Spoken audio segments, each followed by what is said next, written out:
As an independent thinker, I've always thought, and really never was a Republican or a Democrat. I'm an independent. I'd call myself radicalized independent. I'm an independent thinker. I question things. People today are not questioning, they're blindly following something, and that's very concerning. There's no issues out there that are not being discussed. GDP, do you know what GDP means? One of the clients said that they'll get 4 or 5% out of the GDP. Heck, the current president hasn't even been able to even get 2.5%. How about jobs? How are you going to create jobs when there are no jobs?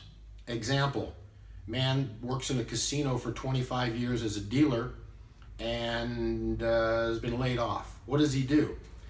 He needs to be retooled, he needs to be retrained. What are we going to do with the people that don't qualify for the jobs that are available? There are no jobs available. So I don't understand how either one of these candidates say they're going to create all these jobs, but they have no real plan. Independent thinking, again, Mr. Johnson, who's running as an independent, doesn't have the money of the 2 billionaires' campaigns, and, well, neither one of the current candidates.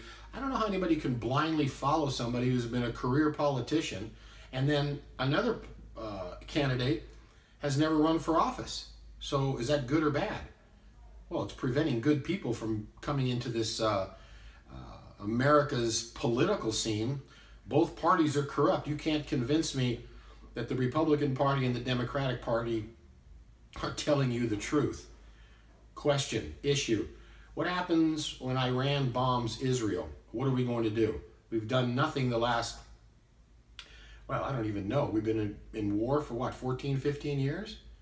What are they fighting for? They're ruining the infrastructure.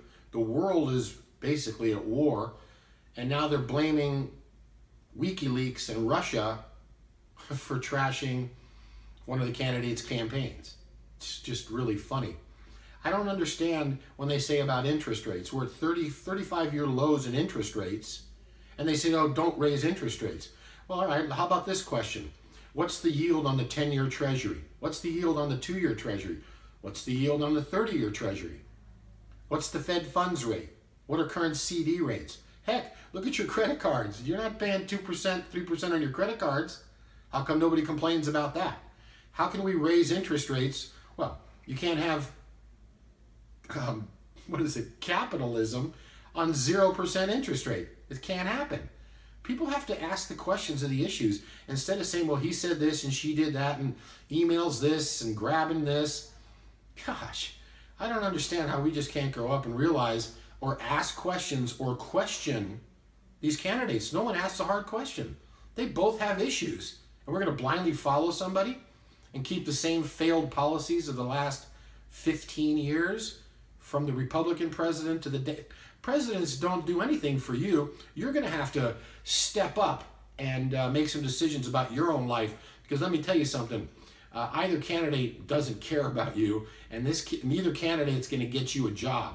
So independent thinking might work. Independence can't be bought. So that's why we have 2 billionaires that are, one of them's going to win the election, and we'll be in trouble either way.